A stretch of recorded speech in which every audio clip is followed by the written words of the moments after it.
Okay.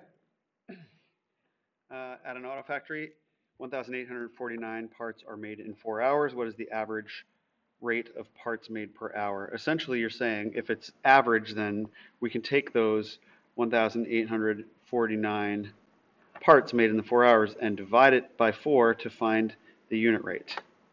Okay? Uh, like this.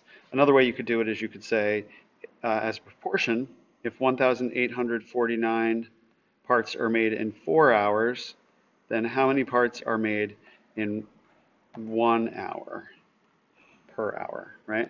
But then essentially what you get if you do that by multiplying the diagonals is you get 4x, 4 times x is 4x, equals 1,849.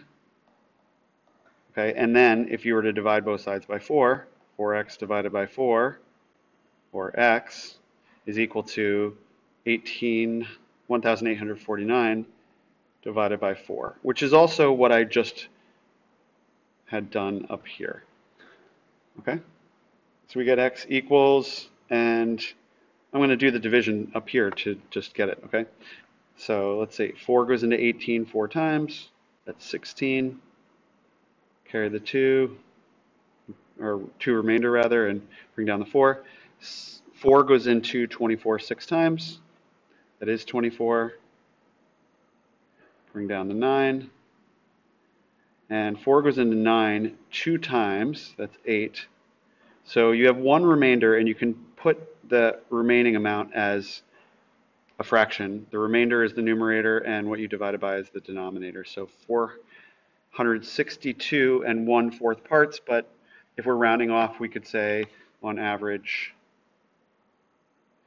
we would have to say approximately equal to parts